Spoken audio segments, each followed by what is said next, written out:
lewat begitu saja. Padahal itu deposit akhirat. Satu.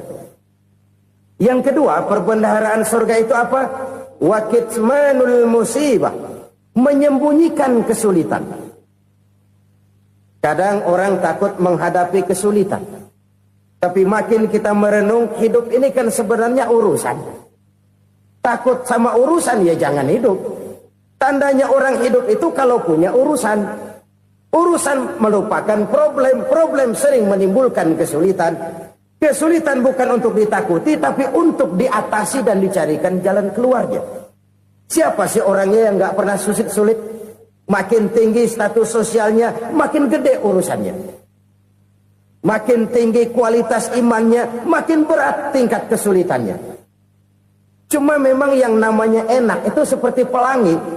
Biang lala itu nggak pernah di atas kepala kita, di atas kepala orang melulu.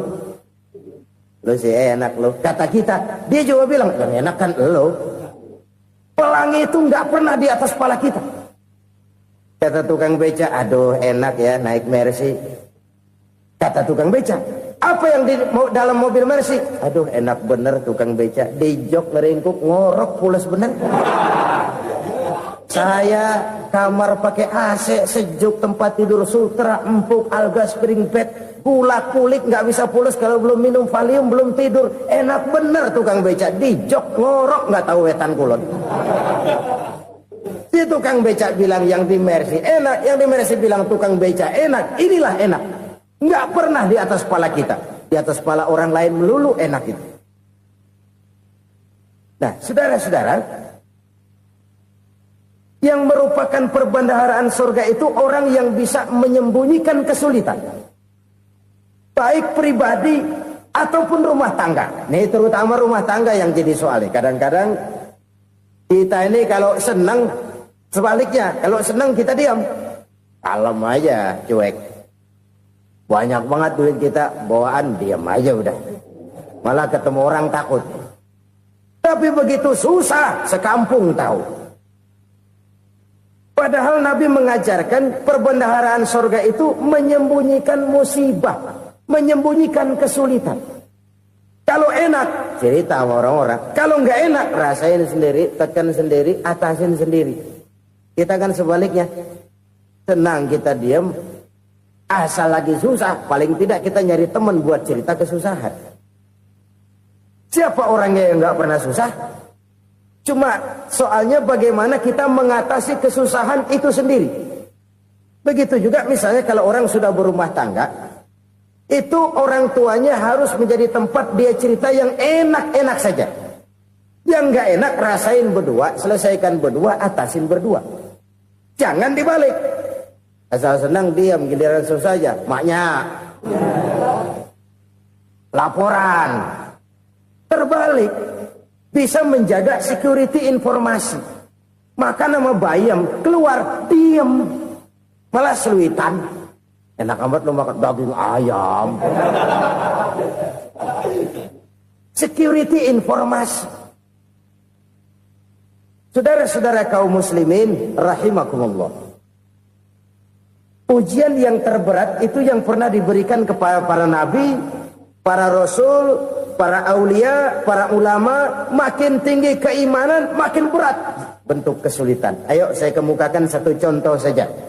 Ada seorang nabi yang kaya, nabi kaya, namanya Nabi Ayub. Iblis kalau orang begini kan keki, ibadahnya rajin, kaya. Nih yang kayak begini susah digodain.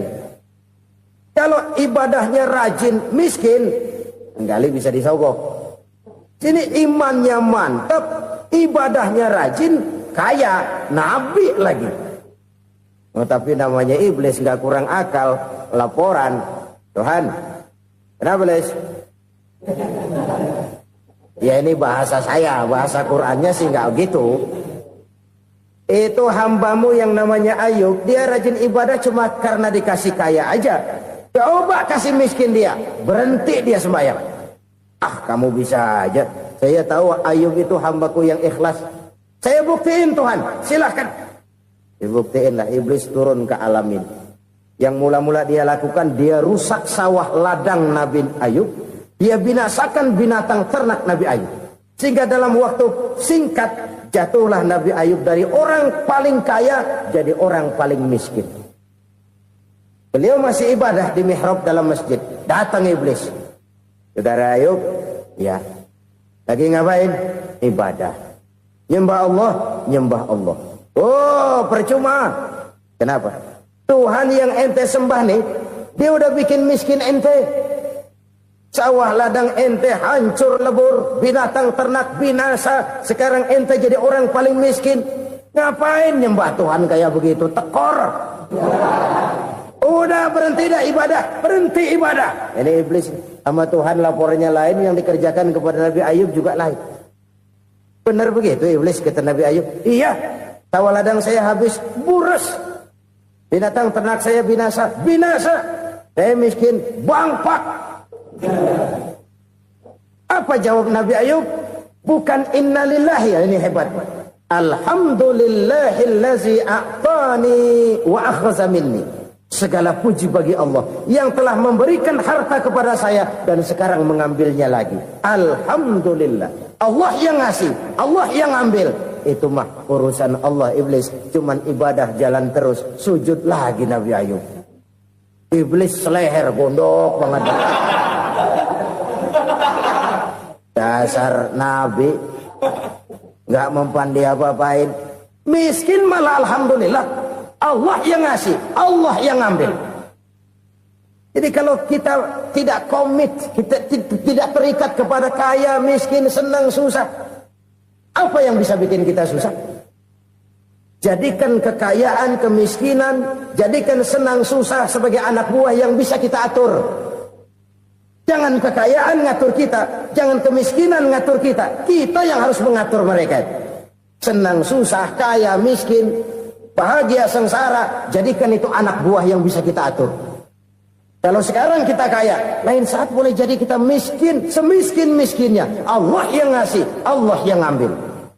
Tenaga mana yang bisa menghalangi? Ibadah jalan terus. Iblis makin gondok. Dasar Nabi loh. Akhirnya apa? Nabi Ayub dikerjain, diberikan penyakit.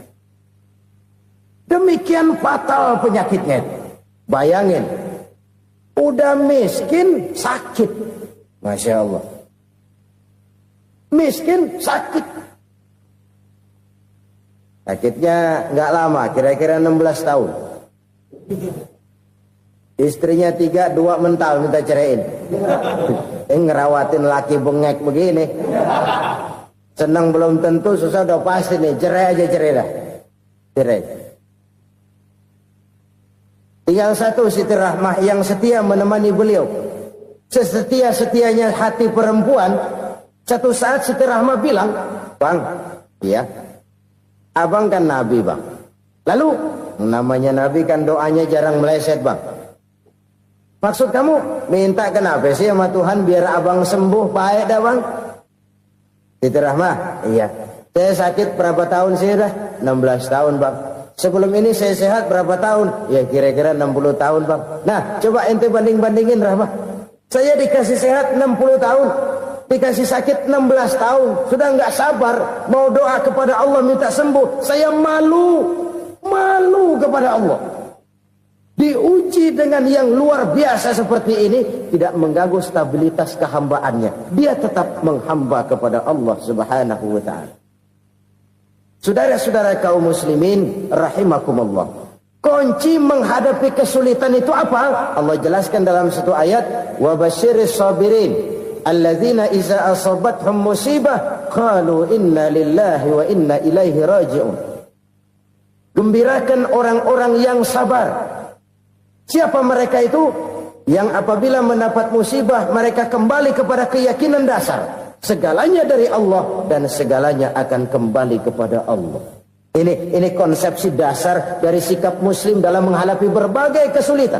Segalanya dari Allah, segalanya akan kembali kepada Allah. Kalau ini sudah kondisi dasarnya, maka kita akan lapang menghadapi kenyataan bagaimanapun pahitnya. Apakah itu namanya miskin? Apakah itu namanya sakit? Bahkan maut sekalipun, segalanya dari Allah, segalanya akan kembali kepada Allah. Ini sikap hidup, bukan sekedar ucapan. Kita kadang-kadang menjadikannya sebagai ucapan. Mulutnya sehingga berhenti, innalillahi wa inna ilaihi rajiun, tapi nangisnya terus gerung-gerungan. Bukan itu, ini kesadaran moral. Kalau segalanya dari Allah, segalanya kembali kepada Allah, kan sebenarnya cuma nunggu giliran. Hari ini saya nyembayangin dia, entah hari apa saya disembayangin orang. Hari ini saya antar dia ke kubur, entah hari apa orang nganterin saya ke kubur. Hari ini saya tahlilkan dia, entah nanti kapan orang tahlilkan saya. Segalanya dari Allah, segalanya akan kembali juga kepada Allah. Oleh sebab itu saudara-saudara, kesulitan bukan untuk ditakuti.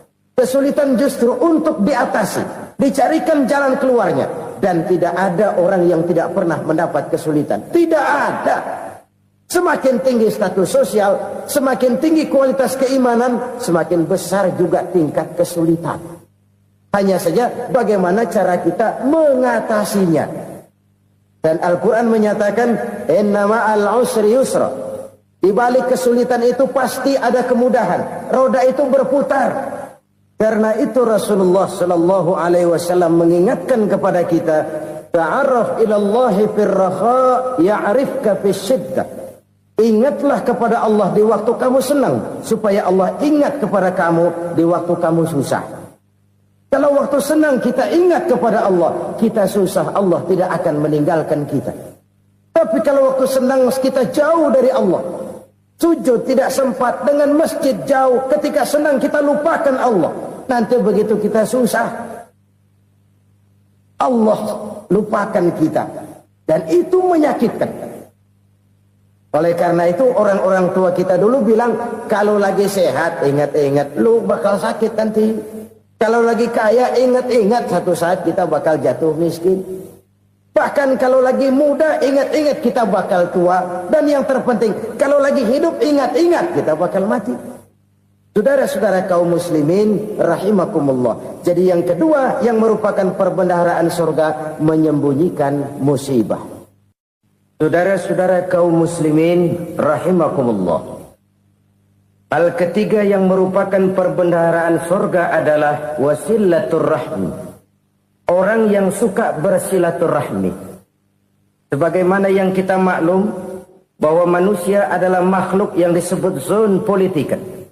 Makhluk sosial yang tidak mungkin hidup sendiri-sendiri. Betapa dan siapapun kita memerlukan orang lain. Bodoh betul manusia kalau tinggal di tengah masyarakat tapi tidak mau bermasyarakat. Merasa hebat sendiri, pintar sendiri, gagah sendiri, kaya sendiri. Mungkin kalau mati juga ngubur sendiri. Jangankan kita di sini, di sorga saja Nabi Adam waktu sendirian bengong melulu, mondar mandir. Allah tegur dam sepi dam. Ya ini kalau bahasa saya. Iya Tuhan sepi ini nggak ada coret-corekan pisan ini. Diciptakan Siti Hawa baru anteng Nabi Adam. Itu di surga. Cobalah. Umpamanya saudara tinggal di Jakarta nih. Kayak bener. Apaan aja di Jakarta punya saudara dah. Jembatan Semanggi ambil. Monas, Buntel bawa pulang. Hotel-hotel ambil semua. Cuman tinggal di Jakarta sendirian, apa enaknya? Betapa dan siapapun kita perlu orang lain. Tidak ada seorang pun yang bisa memenuhi kebutuhan hidupnya secara sendiri-sendiri. Nah, Islam telah menyelamatkan manusia dari ras diskriminasi. Mengikat manusia dengan persaudaraan yang berlandaskan kepada akidah. Karena itu dianjurkan bersilaturahmi. Bahkan Nabi menyatakan, man arada ayyubsata lahu fi rizqihi wa yunsa'a fi atharihi falyasil rahimah. Siapa yang kepengen diluaskan rezekinya dan dipanjangkan usianya, banyaklah ia bersilaturahmi. Siapa yang kepengen dimudahkan rezekinya, hendaknya ia banyak bersilaturahmi. Kalau banyak teman, kesulitan kan paling tidak ada tempat cerita. Udah susah, sendirian, kita pikirin diri, nggak ada tempat tukar pikiran. Cepet banget sama bengek. Dilawan sendiri. Nah, secara makro kita bisa berkata, tidak mungkin ada kemenangan kalau tidak ada kekuatan. Tidak ada kekuatan kalau tidak ada kesatuan dan persatuan. Tidak mungkin ada kesatuan dan persatuan tanpa semangat silaturahmi. Kalau umat Islam mau menang, dia harus kuat. Kalau umat Islam mau kuat, dia harus bersatu. Kalau umat Islam mau bersatu, dia harus membudayakan silaturahmi ini.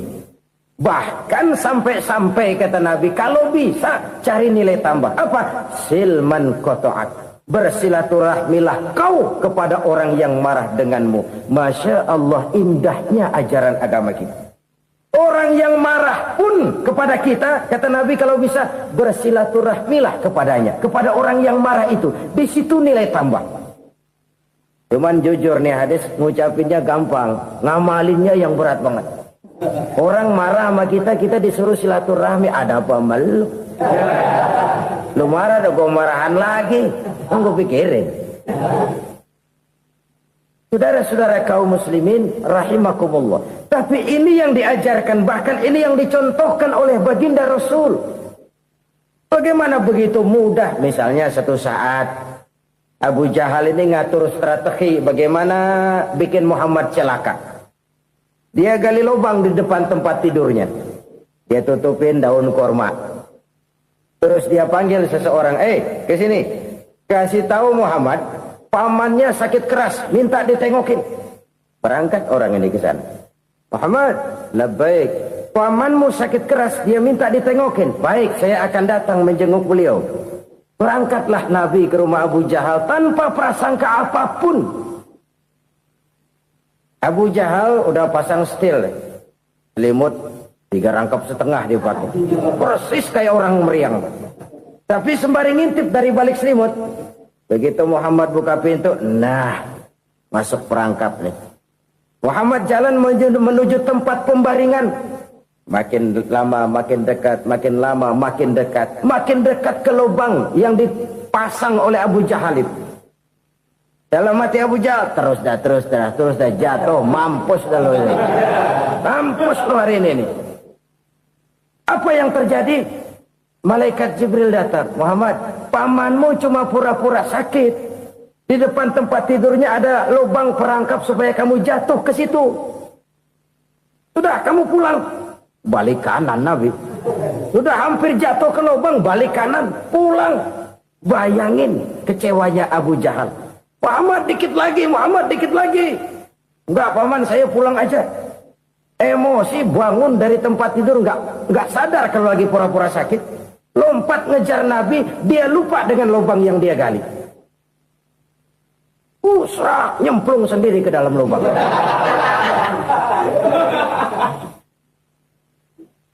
Nabi terus berlalu. Ini terjadi keanehan. Jatuh ke lubang yang dia gali itu sebenarnya nggak terlalu dalam ya, antara 3-4 meteran lah. Tolong, saya jatuh ke lubang ini. Datanglah pelayan-pelayannya itu. Angkat saya dari sini. Oh, yang ngulurin tambang. Satu gulung, belum juga nyampe itu tambang. Kurang, beli lagi ke warung. Sambung, ulur lagi, nggak juga bisa sampai. Wah, ini kerjaan Muhammad ini. Tolong, siapa salah seorang kamu ke rumah Muhammad? Kasih tahu, encangnya kecebur. Minta ditolongin. Sampaikan kepada Rasul. Kenapa?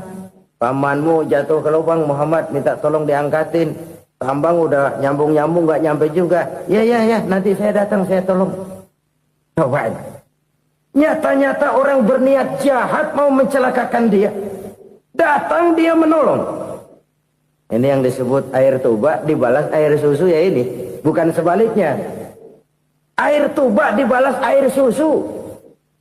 Paman, kecebur ya? Iya Muhammad, tolong ini. Pegang tangan saya. Nabi ulurkan tangannya. Nyampe. Dipegang oleh Abu Jahal. Diangkat ke atas. Sampai atas, apa kata Abu Jahal?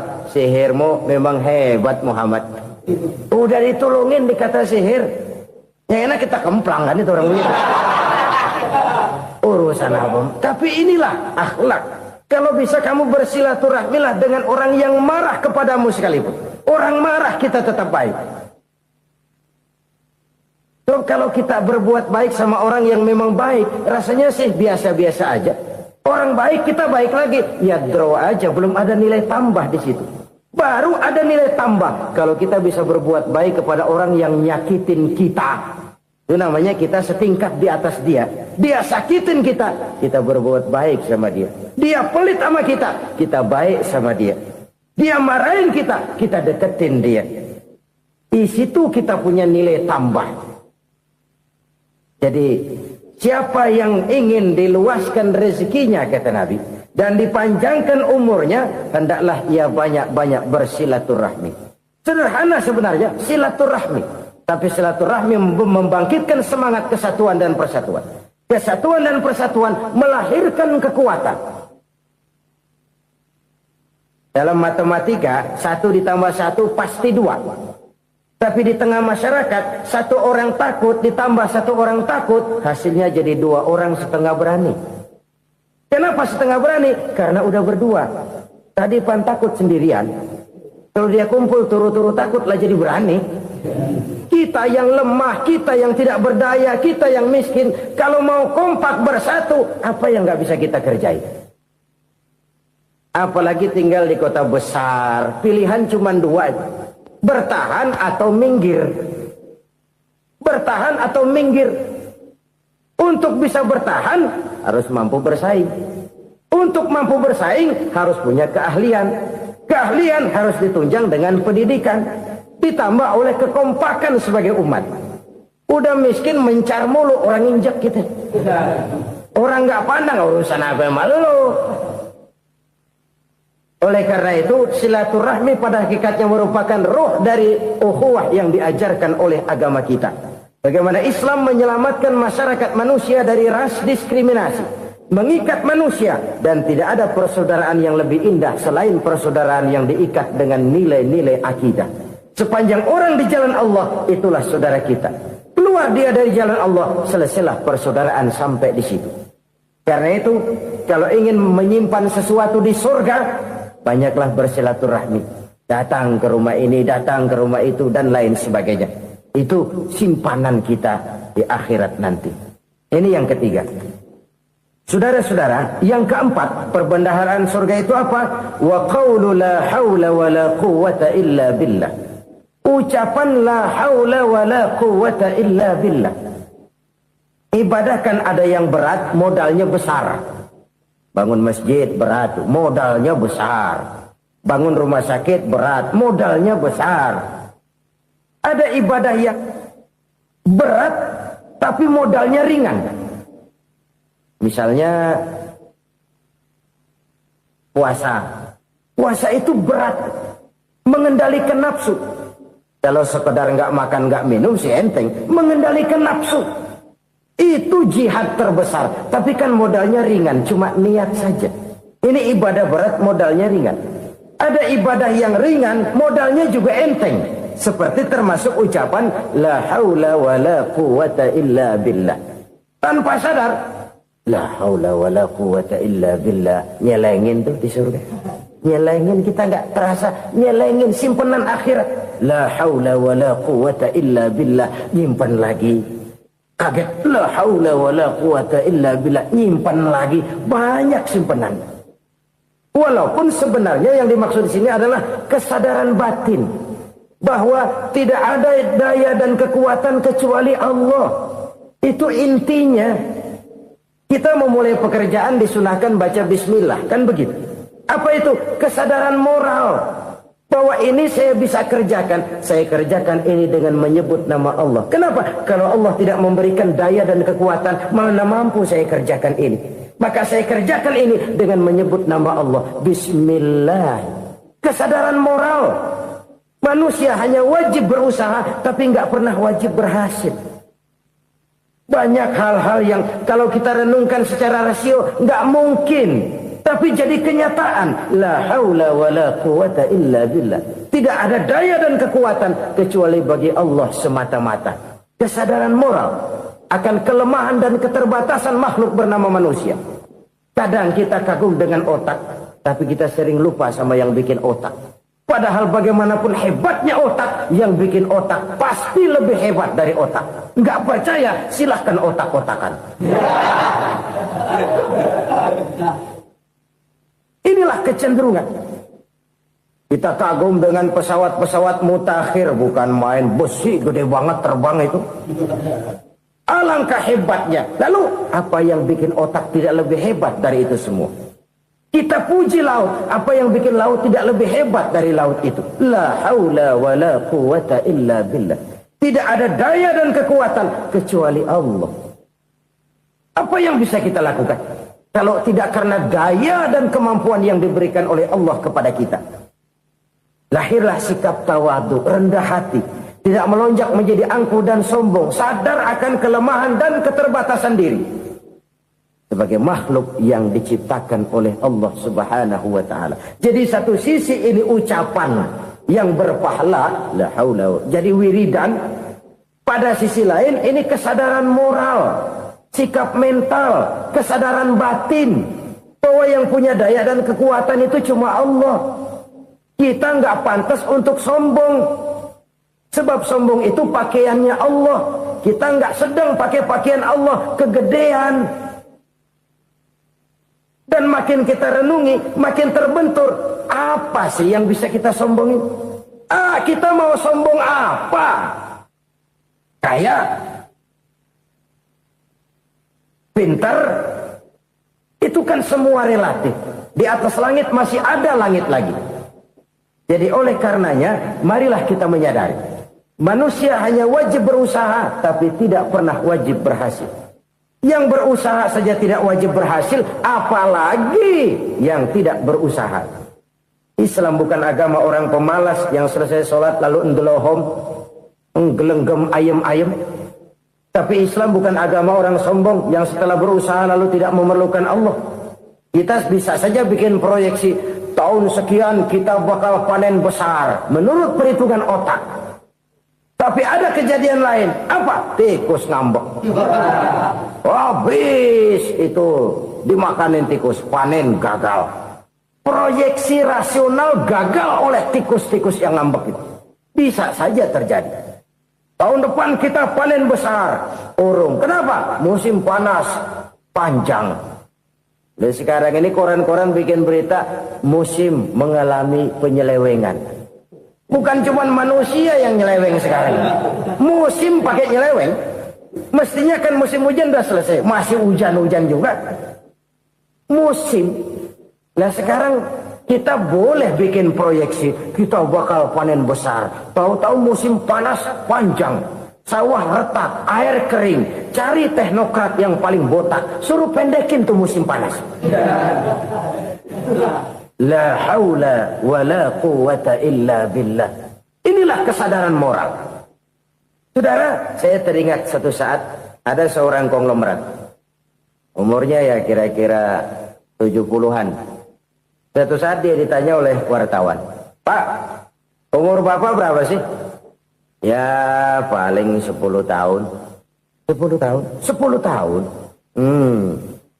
Anak Bapak berapa orang? Satu saja? Satu. Harta Bapak berapa? Ya paling-paling bangsa 7 juta kali. 7 juta? Iya. Pak, kenapa Bapak bohongi saya? Bapak punya buku biografi. Koran-koran, majalah-majalah banyak memuat cerita riwayat hidup Bapak. Saya tahu umur Bapak 70. Kenapa bilang cuma 7 tahun? Saya tahu anak Bapak 8. Kenapa cuma bilang 1? Saya tahu harta Bapak miliaran, mungkin triliunan. Pabrik di mana-mana, bank di mana-mana. Kenapa bilang uang Bapak cuma 7 juta? Nah, kata si konglomerat tadi, kamu benar nak, kamu benar. Umur saya kalau jumlahnya memang 70 nak. Cuman ingat-ingat saya, baru 7 tahun terakhir ini saya sujud. Baru 7 tahun terakhir ini saya berusaha dekat dengan Allah. Saya laksanakan perintahnya, saya jauhi larangannya. 7 tahun inilah rasanya yang ada nilainya di hadapan Allah. Yang 63 tahun matong, kelabu, kelem umur gue. Habis untuk maksiat, untuk munkarat. Maka ketika ditanya tadi, umur saya 7 tahun itu. Oh begitu Pak. Oh iya. Lalu anak Pak. Anak Bapak kan 8. Kenapa bilang cuma 1? Nah, kalau jumlah hitungannya memang anak saya 8. Tapi dari 8 orang ini rasanya cuma 1 nih yang bakal jadi buah hati, belahan jantung, pelanjut cerita, penerus sejarah, bakal jadi anak soleh yang akan mendoakan saya.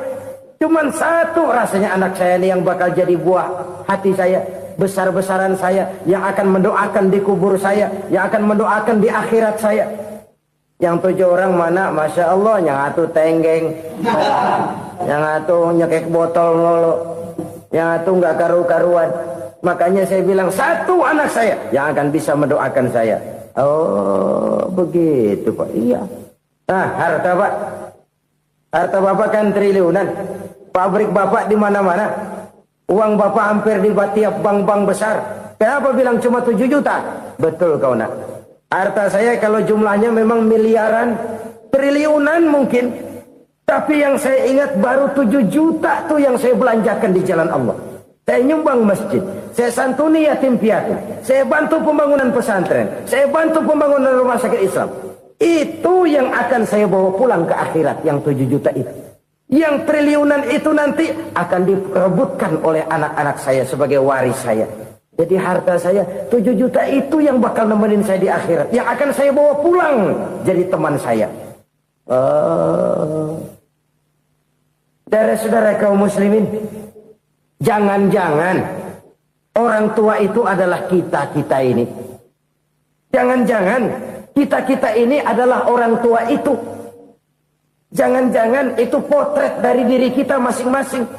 Dari sekian umur yang diberikan Allah, berapa tahun yang ada nilainya di hadapan Allah. Dari sekian anak-anak yang merupakan amanah, berapa yang akan mendoakan kita sebagai orang tuanya menjadi anak soleh. Dari sekian banyak harta yang diberikan Allah, berapa yang akan kita bawa pulang menghadapnya nanti, yang kita belanjakan di jalan Allah. Ini sebuah potret kehidupan. Karena itu kita kembali kepada la haula wa la quwata illa billah. Kita wajib berusaha, kita wajib berikhtiar. Selebihnya, segala daya dan kekuatan hanya milik Allah saja semata-mata. Satu kesadaran batin dari setiap pribadi muslim.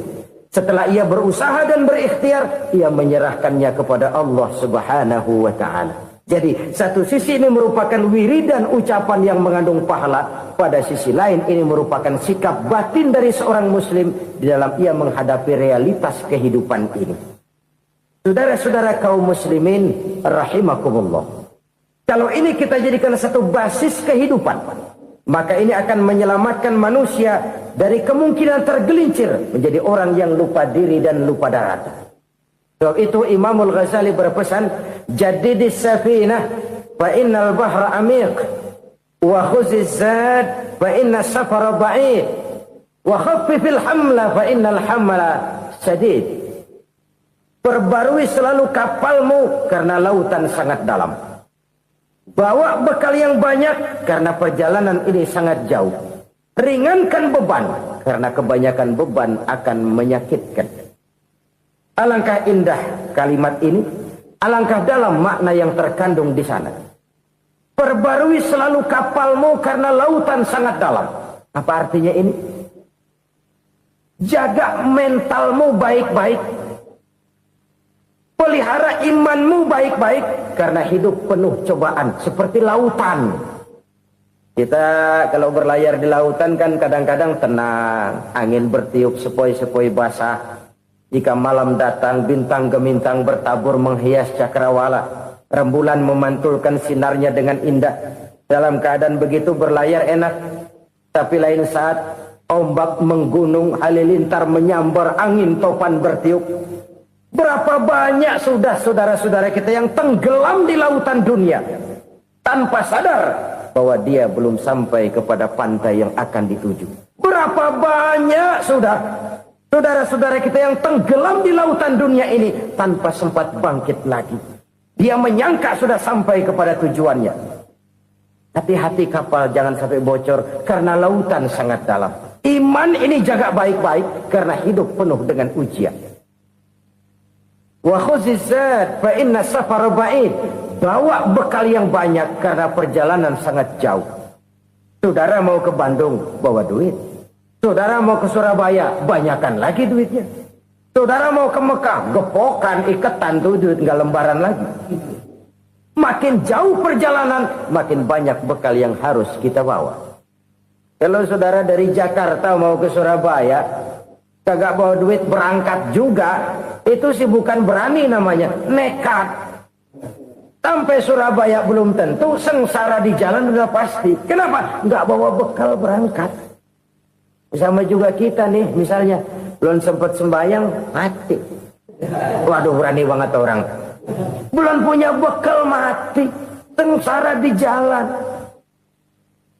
Atau bekal tidak cukup. Dari Jakarta saudara mau ke Surabaya, bawa duit 500 perak. Paling jauh Cikampek nyampenya itu. Paling jauh itu. Antara jauhnya perjalanan dengan bekal yang saudara bawa tidak seimbang. Hidup ini perjalanan panjang. A walking tour. Dimulai dari alam arwah. Sebelum jasad diciptakan, roh diciptakan lebih dulu. Dari situ pindah ke alam rahim. Dari alam rahim pindah ke alam dunia. Dari alam dunia pindah ke alam barzah. Baru menuju akhirat. Satu perjalanan panjang. Kalau bekal tidak bawa, sengsara di jalan. Bawa bekal yang banyak karena perjalanan ini sangat jauh. Wa khaffifil hamla, ringankan beban karena beban itu cuma akan menyulitkan. Kalau bekal itu sih keperluan, tapi beban nggak kita perluin, cuma ngeberat-beratin. Apa ini beban? Dosa, kecurangan, kebatilan, kesoliman, ketidakadilan, kesewenang-wenangan. Itu akan jadi beban kita di akhirat. Alangkah celakanya, perjalanan panjang, bekal tidak bawa, beban kelewat banyak, alamat sengsara di jalan. Pahala tidak ada, dosa berlipat ganda. Na'udzubillah, summa na'udzubillah. Kalau kita rangkum nasihat Al-Ghazali dengan kisah si konglomerat tadi, kita akan mengambil kesimpulan. Pertama, bekal terbaik dalam menghadapi gejolak kehidupan ini tidak lain adalah iman. Yang kedua, pahala dan dosa. Dua hal kontroversial. Pahala adalah bekal, dosa adalah beban. Tapi kita sekarang kan tidak begitu terangsang kepada yang abstrak. Orang berlomba mencari yang konkret-konkret saja. Yang real. Kalau memang dosa, benjol dong. Kira-kira begitu. Kira-kira begitu. Persis orang Yahudi dulu. Orang Yahudi itu kan pernah minta kepada Nabi Musa. Ya Musa, lan nu'mina laka hatta narallaha jahrah. Musa, kami nggak bakal mau beriman kepada Allah kalau belum kami lihat Allah ada nongkrong di depan kami. Kalau memang Tuhan ada, taruh dong di depan kami. Mau yang konkret-konkret saja. Kalau memang dosa, benjol dong. Kalau memang pahala, berasa dong. Orang terangsang kepada yang real, yang konkret-konkret saja. Karena itu, untuk mengejar dosa, orang mau bayar. Tapi untuk mengejar pahala, walaupun tidak bayar, orang segan. Ini yang dikatakan oleh Nabi, kamu mengharapkan ke surga, tapi kamu berat melaksanakan sesuatu yang bisa membawa kamu ke surga. Kamu ingin jauh dari neraka, tapi tiap saat kamu lakukan perbuatan-perbuatan yang justru menjerumuskan kamu ke neraka. Idda'aitum an-najata minan nar wa ramaitum fiha anfusakum. Kamu ingin selamat dari neraka, tapi kamu lemparkan diri kamu ke neraka. Kamu ingin masuk surga, tapi berat sekali kamu melakukan perbuatan-perbuatan yang bisa menyampaikan kamu di surga. Saudara-saudara kaum muslimin, rahimakumullah. Jadi hal keempat yang merupakan perbendaharaan surga adalah la haula wa la quwwata illa billah. Satu sisi ini merupakan ucapan yang memperberat timbangan akhirat. Pada sisi lain ini merupakan sikap hidup seorang muslim, kesadaran batin yang sangat dalam bahwa tidak ada daya dan kekuatan kecuali Allah. Dan itu kita simbolkan pada saat memulai pekerjaan dengan Bismillah, dengan menyebut nama Allah. Satu kesadaran moral, saya hanya bisa melakukan ini karena diberikan daya dan kekuatan oleh Allah. Lahirlah sikap tawadu, rendah hati, tidak melonjak menjadi angkuh dan sombong. Saudara-saudara, sampai sini dulu jumpa kita kali ini. Semoga 4 perbendaharaan sorga ini dapat kita lakukan, yang kelak akan merupakan bekal kita di kemudian hari nanti. Amin ya rabbal alamin. Bapak-bapak, ibu-ibu, saudara-saudara kaum muslimin rahimakumullah. Di dalam kehidupan kita sebagai seorang muslim, minimal 5 kali dalam sehari semalam kita mendengar seruan untuk mendirikan solat yang disebut azan. Ada kalimat menarik di dalam kalimat azan itu, yakni seruan hayya 'alal falah, marilah menuju kepada keberuntungan, marilah meraih kemenangan. Seruan ini adalah kecenderungan dari setiap manusia, apapun warna kulitnya. Artinya, setiap orang dalam hidup selalu ingin meraih dan mencari kemenangan. Kemenangan akan melahirkan kepuasan batin, dan kepuasan batin memberikan kebahagiaan. Sedangkan kekalahan melahirkan penderitaan batin, dan penderitaan batin menjerumuskan seseorang di dalam berbagai bentuk kerugian. Jikalau inilah seruan azan, maka masalahnya ialah apa yang menyebabkan kita meraih kemenangan. Al-Quranul Karim memberikan tuntunan dan ajaran kepada kita bahwa orang-orang yang memperoleh kemenangan itu tidak lain adalah orang-orang yang bertakwa. Hanyalah mereka yang bertakwa kepada Allah Subhanahu wa ta'ala pada akhirnya akan tampil sebagai pemenang. Lalu siapa orang yang bertakwa itu? Dijelaskan dalam awal-awal Al-Baqarah, orang yang bertakwa yang akan meraih kemenangan. Pertama, allazina yu'minuna bil ghaib, yaitu orang-orang yang beriman kepada yang gaib. Percaya bahwa ada alam yang gaib, alam yang abstrak, alam yang tidak bisa dijangkau oleh salah satu daripada panca indera kita. Mereka percaya dan beriman kepada adanya malaikat, beriman kepada adanya iblis dan jin, beriman kepada adanya alam kubur, beriman kepada adanya alam mahsyar, beriman kepada adanya alam akhirat, beriman kepada adanya sorga dan neraka. Beriman bukan cuma sekedar beriman dalam ucapan bibir saja, tetapi beriman yang nilai iman itu mampu mewarnai gerak dan gaya hidupnya.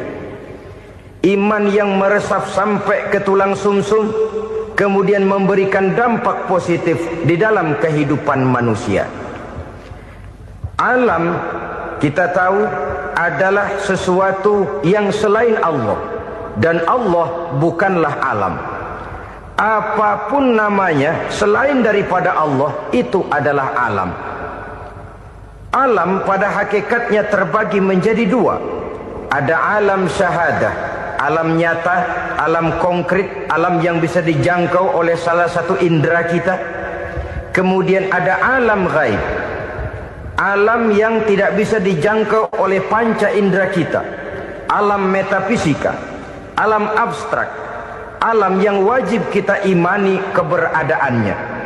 Kita percaya bahwa malaikat itu ada, kita percaya kepada jin, bahwa jin itu ada, kita percaya kepada adanya iblis dan setan. Bukan percaya kepada iblis dan setannya, percaya bahwa iblis dan setan itu ada. Itu termasuk salah satu daripada sifat orang yang bertakwa kepada Allah. Saudara-saudara kaum muslimin rahimakumullah, kecenderungan pembangunan yang lebih bersifat materialistis biasanya menggeser aspek kehidupan rohani. Orang berpikir empiri, dan dalam pola pikir yang demikian maka alam gaib tidak lagi mendapat perhatian. Aspek kehidupan yang bersifat rohaniah malah mulai ditinggalkan. Akibatnya terjadilah kepincangan di dalam kehidupan kita. Pernah ada satu pengalaman pribadi. Dalam perjalanan kembali ke tanah air, dalam pesawat di sebelah kanan saya duduklah seorang Jerman namanya Heiner Simonsen. Iseng saya ajak kenalan, saya ajak ngobrol, saya tanya dia. Saya bilang, Mas Heiner ini, kalau pesawat yang kita tumpangi ini jatuh ke bawah, kira-kira apa yang bakal terjadi, Mas? Dia bilang, kita semua akan mati. Begitu? Iya. Oke. Apa itu mati? Tanya saya. Dia bilang, untuk tahu apa itu mati, kita harus tahu lebih dahulu apa itu hidup. Saya pikir nih bule bisa ngomong juga. Baiklah kata saya. Apa hidup menurut Anda itu? Oh, hidup itu dia bilang, kalau seluruh anggota badan kita bekerja secara normal, paru-paru memompa darah secara normal, jantung berdetak secara normal, sel-sel tubuh bekerja secara fit, dan organisme tubuh hanya mau bekerja secara normal, dia bilang, kalau kita memberi makan yang cukup, menu yang teratur, dan gizi yang lengkap. Saya bilang, kesimpulannya apa, Ner? Dia jawab, hidup adalah dari tangan ke mulut. Life is from the hand to the mouth, kata dia. Hidup adalah dari tangan ke mulut. Jadi masalah hidup tidak lebih daripada masalah isi perut. Orang pergi pagi, pulang sore, peras keringat, banting tulang, perut yang dibelain. Saya bilang, you are wrong. Sampean salah, Ner. Kamu orang Islam bukan? Bukan. Pantas. Kenapa saya salah? Dia bilang, ya jelas salah. Salahnya di mana? Kamu ini manusia. Kalau hidup cuma dari tangan ke mulut, saya bilang, kambing di kampung saya juga begitu pikirannya, Ner. Itu kambing di kampung saya, asal perutnya kenyang, sudah hidup dia. Perkara besok bagaimana, lusa prospeknya macam mana, bulan depan ada apa, kambing nggak pernah mikir. Di kampung saya kambing juga pikirannya begitu. Kamu Kristen ya? Tadinya. Loh kok tadinya, lalu apa sekarang kamu ini? Dia bilang, sekarang saya netral. Saya tidak beragama, tapi saya percaya kepada Tuhan sebagai pencipta alam. Saya ingat benar dia bilang, I haven't any religious, but I believe to God as the creator of the world. Kenapa bisa netral begitu, Ner? Habis saya bingung katanya. Islam bilang Islam baik, Kristen bilang Kristen baik, Hindu Buddha bilang Hindu Buddha baik, semua agama baik. Saya netral sekalian, nggak beragama. Yang penting saya percaya kepada Tuhan. Saya bilang, Ner, kamu ini kayak orang mau beli celana, lalu bingung. Yang satu bilang Levi's bagus, yang satu bilang Blue Jean hebat, yang satu bilang Wool England hebat. Celana ini hebat, celana itu bagus, celana ini hebat, semua celana bagus, kamu bingung. Akhirnya netral, tidak pakai celana. Itu juga salah. Saya pikir-pikir, kemudian saya melihat bahwa dua pola berpikir Heiner ini nampaknya sudah mulai menggejala di lingkungan masyarakat bangsa kita. Disadari atau tidak, secara jujur kita harus berkata, dua pola pemikiran Heiner ini mulai berkembang di tengah masyarakat bangsa kita. Pertama, pola pikir materialisme. Hidup adalah dari tangan ke mulut. Masalah hidup tidak lebih masalah isi perut.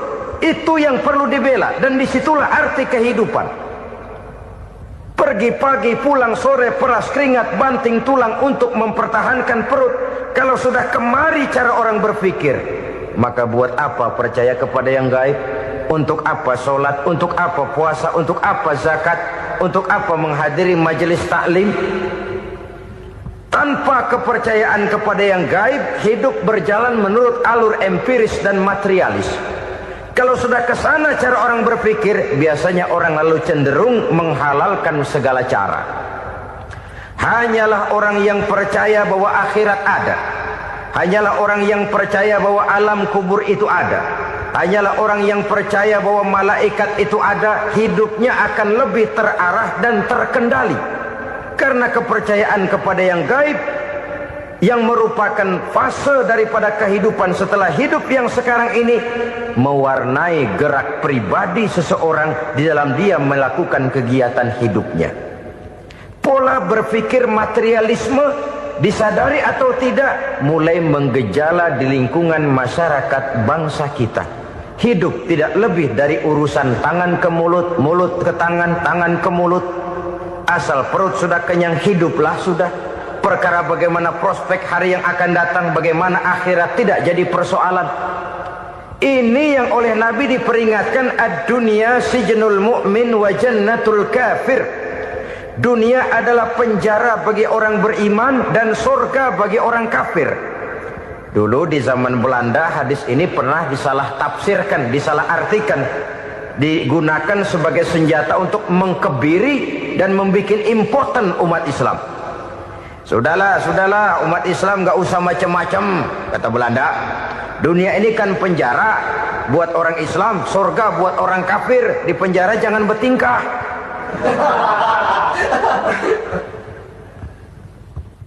Pengertiannya tidak begitu. Dunia adalah penjara bagi orang mukmin. Artinya dalam kehidupan dunia seorang mukmin tidak bebas memperturutkan hawa nafsunya. Di penjara hawa nafsunya itu. Sebaliknya surga bagi orang-orang kafir. Buat orang kafir surgalah dunia ini. Mereka bebas memperturutkan hawa nafsunya. Dilarang tidak terlarang, dicegah pun tidak tercegah. Mereka hidup menurut alur bisikan nafsu mereka sendiri.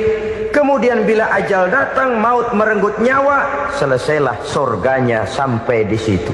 Maka bagi orang-orang yang tidak percaya kepada adanya akhirat, kepada adanya alam gaib, surganya sebatas umurnya. Sekali lagi, surganya sebatas umurnya. Bila umur selesai, ajal pun datang merenggut nyawa, selesailah sudah surganya sampai di situ. Alangkah pendeknya perjalanan orang-orang yang tidak percaya kepada alam gaib ini. Bagi kita mukmin, jikalau kita mampu memenjarakan hawa nafsu, kita bisa bahagia di dunia ini. Dan Islam memang tidak menyuruh kita sengsara di dunia. Raih dunia, kejar dunia, gapai dunia sebagai alat untuk mencapai kebahagiaan di akhirat nanti. Hidup adalah satu perjalanan panjang yang terbentang sejak kita terlahir dari alam rahim sampai kepada alam akhirat nanti. Andai kata kita gagal meraih kebahagiaan di dunia, toh kita masih punya akhirat. Tapi jangan jadi dalil yang melemahkan semangat. Biarin dah kita di dunia kebelangsak, yang penting akhirat. Akhirnya dunia benar-benar kebelangsak. Bagaimana dunia ini bisa kita raih, dan bagaimana meraih dunia untuk menunjang kepentingan akhirat nanti. Yang kedua, dari pikiran Heiner yang saya lihat menggejala di lingkungan masyarakat bangsa kita, timbulnya manusia-manusia netral. Seolah-olah Tuhan yes, agama no. Sama Tuhan percaya, agama ogah. Tuhan ngangguk, giliran agama godeng. Padahal hampir dalam setiap ayat dalam Quran, kata-kata amanu biasanya bergandeng dengan wa amilus sholihat. Iman dan amal soleh. Ini sebagai isyarat Tuhan dan agama jangan pernah dipisah-pisah. Apabila kita bertuhan, maka kita harus beragama. Apabila kita beragama, maka agama itu harus bersumberkan dari Tuhan yang kita imani itu. Tidak mungkin kita pisah, Tuhan yes, agama no. sama Tuhan percaya tapi agama bikin sendiri. Sembayangnya cukup bengong 2 jam madep ngulon.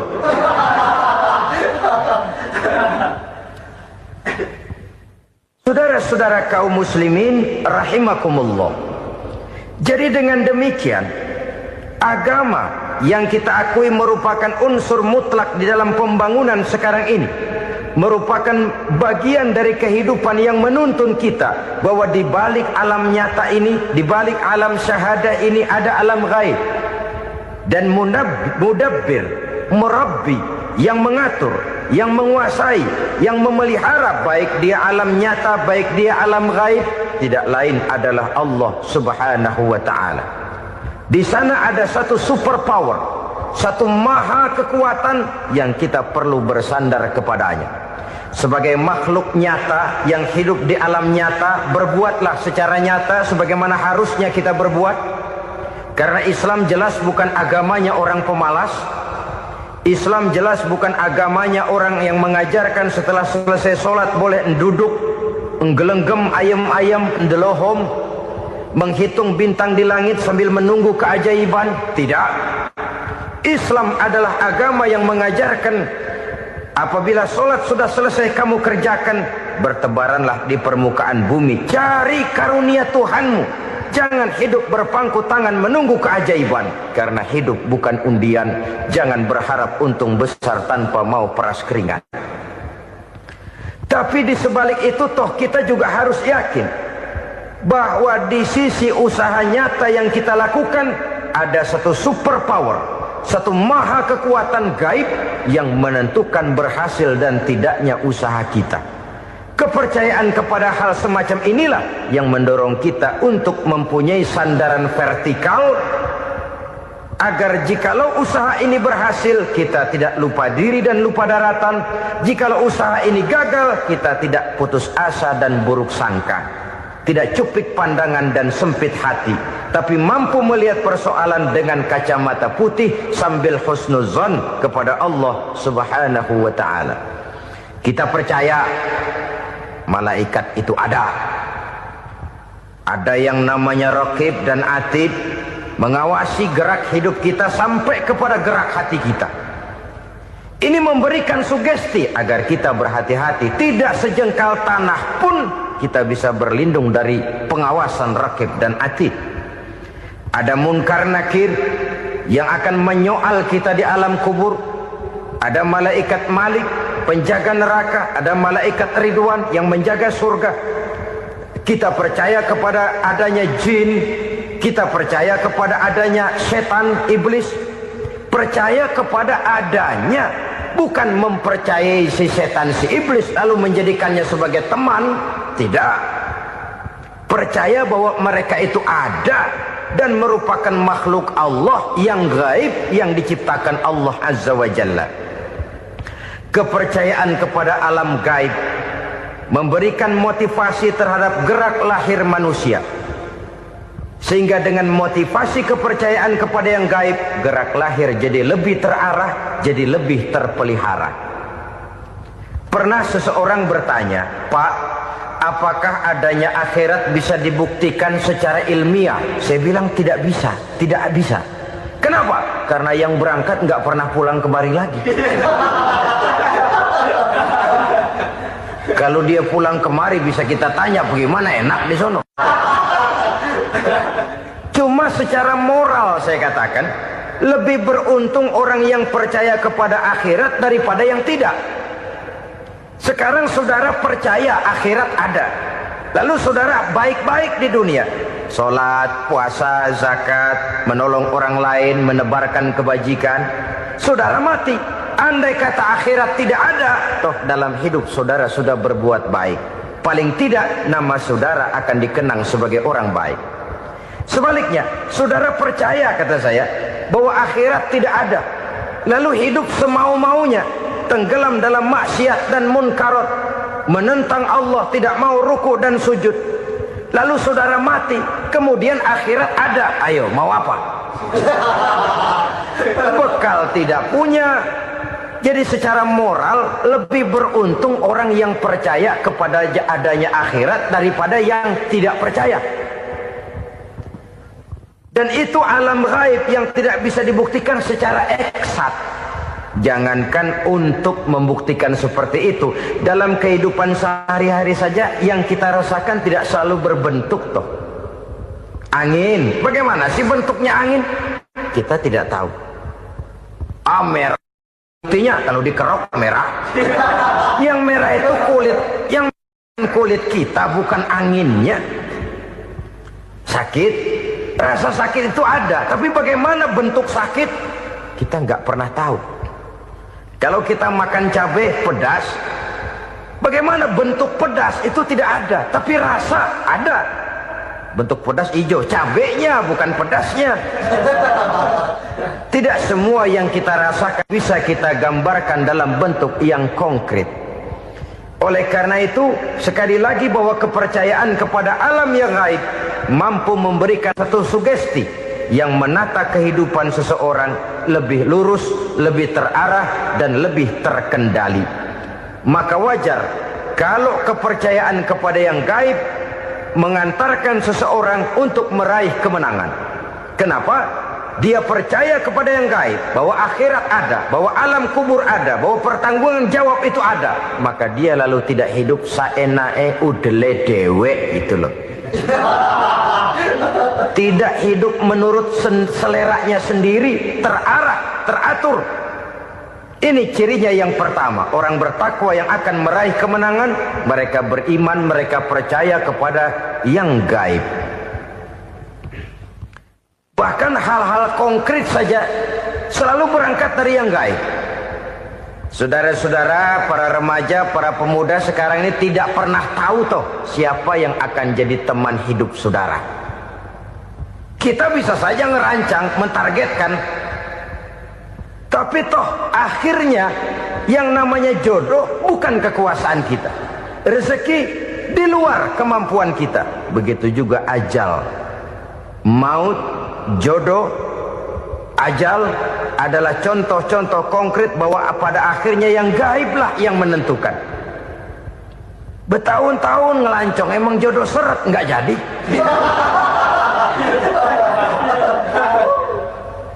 Begitu kenal baru setengah malam nginep ditangkap hansip. Hal-hal semacam itu kadang-kadang kita berpikir suuzon, gilet, perempuannya cakep banget, lakinya rebek amat. Memang begitulah jodohnya. Memang begitulah jodohnya. Saudara hadirin ma'asyiral muslimin yang saya hormati, jadi hal-hal yang konkret saja kita yakini sepenuhnya ditentukan oleh satu superpower yang gaib itu tadi. Dari sanalah segala ketentuan itu berangkat, dan kesanalah segalanya akan kembali. Maka kepercayaan kepada yang gaib meluruskan gerak hidup seseorang, dan itu akan mengantarkan dia kepada meraih kemenangan. Satu. Yang kedua, wa yuqimuna shalah. Orang bertakwa yang akan meraih kemenangan itu adalah orang-orang yang mendirikan sholat. Kenapa sholat mengantarkan orang untuk meraih kemenangan? Yang jelas, inna sholata tanha anil fahsya'i wal munkar. Sholat mampu mencegah manusia dari perbuatan keji dan munkar. Banyak filsafat hidup yang terkandung di dalam sholat ini. Sejak kita wudhu, sampai kita menghadap ke arah kiblat, sampai kita melakukan gerak-gerak sholat, bacaan-bacaan yang ada di dalam sholat, lalu sampai kepada mengucapkan salam. Banyak filsafat hidup yang terkandung di dalam sholat. Umpamanya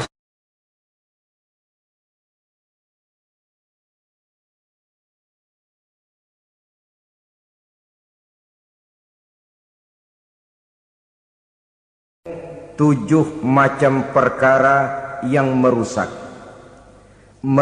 akidah dan keimanan, merusak amal perbuatan yang sudah kita kerjakan, merusak sendi-sendi kehidupan sosial, pendek kata merusak segala hal di dalam kehidupan kita. Jauhilah olehmu tujuh macam perkara yang merusak.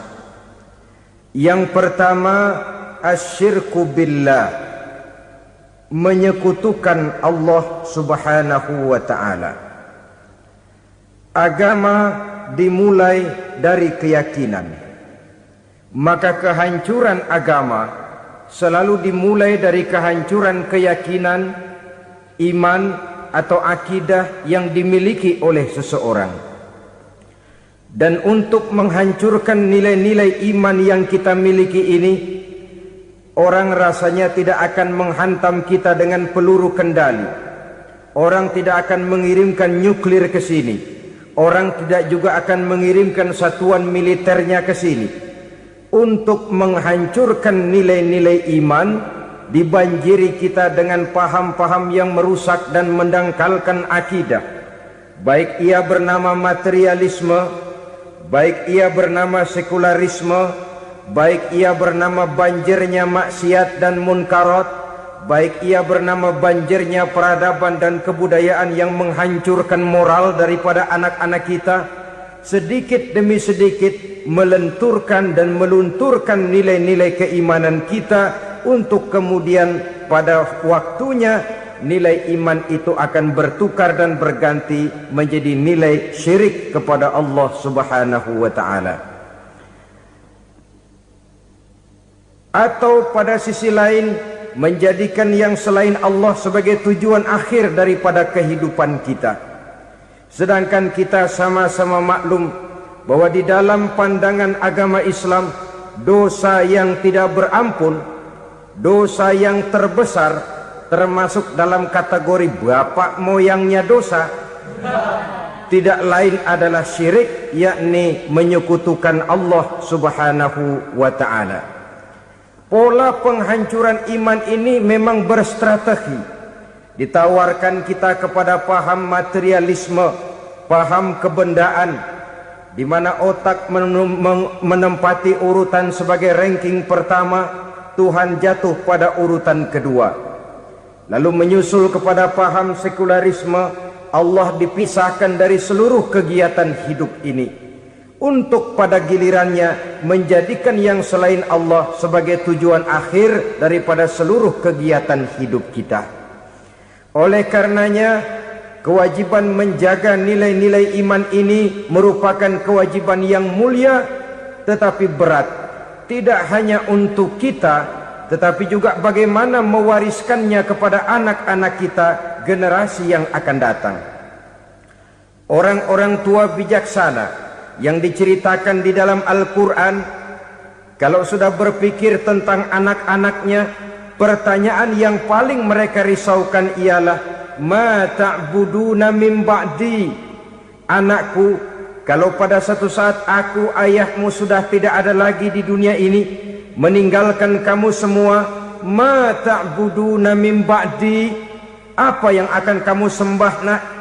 Jikalau sekarang ayahmu masih mau ke masjid, masih mau melakukan rukuk dan sujud, masih beribadah menyembah Allah Subhanahu wa ta'ala, kalau orang tuamu sudah tidak ada, ma ta'buduna min ba'di, masihkah engkau mau datang ke masjid?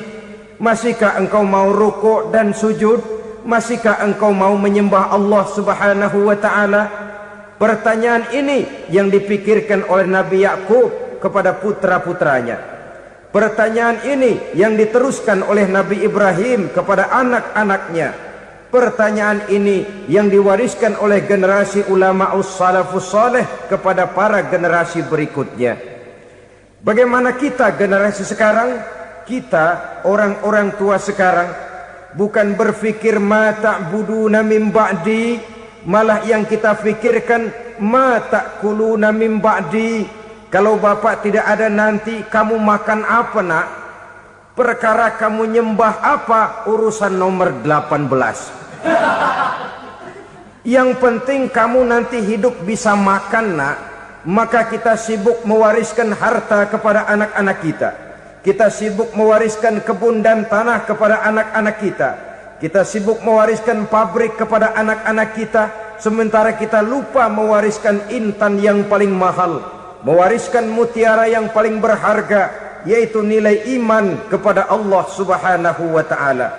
Alangkah baiknya apabila warisan harta, warisan tanah dan kebun, warisan rumah dan pabrik, didasari lebih dahulu dengan mewariskan nilai iman kepada Allah Subhanahu wa ta'ala. Sebagai orang-orang tua, kita boleh bersedih kalau anak kita tidak mengerti komputer. Kita boleh bersedih kalau anak kita tidak mengerti matematika. Kita boleh bersedih kalau anak kita tidak mengerti bahasa Inggris. Tapi sewajarnya lebih bersedihlah kita orang tua jikalau mempunyai anak yang tidak kenal Allah sebagai Tuhannya, yang kemudian tidak mau rukuk dan sujud kepada Allah Tuhannya. Itulah kemalangan yang paling malang bila kita meninggalkan generasi yang tidak bertauhid kepada Allah Subhanahu wa ta'ala. Betapapun anak kita tidak ngerti komputer, saudara, paling-paling kerugiannya cuma kerugian dunia. Masuk dia ke alam barzakh, munkar nakir tidak akan sempat tanya kau belajar komputer apa tidak. Kumpul dia di padang mahsyar, malaikat juga tidak akan tanya matematikamu nilainya berapa. Yang ditanya kau kenal Allah, kau rukuk dan sujud kepadanya, kau pernah datang ke masjid. Oleh karena itu sekali lagi, menjaga nilai iman tidak hanya untuk kita, tetapi juga mewariskannya kepada anak-anak kita, generasi yang akan datang. Sungguh kemalangan yang paling besar apabila kita meninggalkan anak-anak kita. Mereka kita tinggalkan lemah ekonominya, itu tidak baik. Mereka kita tinggalkan lemah otaknya, itu pun akan membuat mereka tertinggal oleh yang lain. Tapi yang paling celaka, jikalau kita tinggalkan mereka dalam kondisi lemah imannya, rapuh akidahnya, tidak baik dan tidak betul keyakinan hidupnya. Oleh karena itu Nabi berpesan, jauhilah 7 perkara yang merusak. Yang pertama, syirik kepada Allah Subhanahu wa ta'ala, menyekutukan Allah baik dalam ucapan, dalam keyakinan ataupun dalam perbuatan. Ini perkara pertama yang termasuk 7 perusak besar di dalam kehidupan. Kalau sudah jatuh kita ke lembah syirik, bagaimanapun banyak kebaikan yang kita kerjakan, berjiwa sosial, bertangan pemurah, gemar menolong orang lain, kalau memang dasarnya syirik, maka seluruh kebaikan kita akan hancur, tidak akan ada nilainya dalam pandangan Allah Subhanahu wa ta'ala. Dalam pandangan manusia mungkin kita dicatat sebagai orang sosial, gemar menolong orang lain, tidak berpangku tangan melihat orang yang mendapat kesulitan. Tapi oleh karena dasarnya syirik, dasarnya tidak mentauhidkan Allah, maka seluruh nilai kebaikan yang kita kerjakan tidak akan ada nilainya dalam pandangan Allah Subhanahu wa ta'ala. Maka jagalah iman kita jangan sampai dihinggapi penyakit syirik yang bagaimana kecilnya sekalipun. Sekali lagi, baik syirik dalam bentuk ucapan, syirik dalam bentuk keyakinan, sampai kepada syirik dalam bentuk perbuatan, kita berhindar kepada sifat-sifat yang sedemikian itu. Karena apa? Dalam satu ayat Quran Allah Subhanahu wa ta'ala menjelaskan, innallaha la yaghfiru ayyushraka bih wa yaghfiru ma duna dzalika liman yasha. Allah tidak akan memberi ampun kepada orang-orang yang menyekutukannya, tapi Allah masih mau memberikan ampun kepada dosa-dosa yang selain itu bagi orang-orang yang dikehendakinya. Dosa selain syirik, apabila kita bertaubat, Allah masih mau mengampuni. Tapi kalau sudah jatuh ke tempat syirik, itu sudah dosa yang tidak berampun. Taubatnya tidak lain melepas syirik, kembali kepada tauhid, berkeyakinan bahwa hanya ada Allah Subhanahu wa ta'ala, Tuhan satu-satunya, yang lam yalid walam yulad walam yakul lahu kufuwan ahad. Tidak beranak, tidak pula diperanakkan, dan tidak satupun yang dapat menyerupai Tuhan Allah Subhanahu wa ta'ala.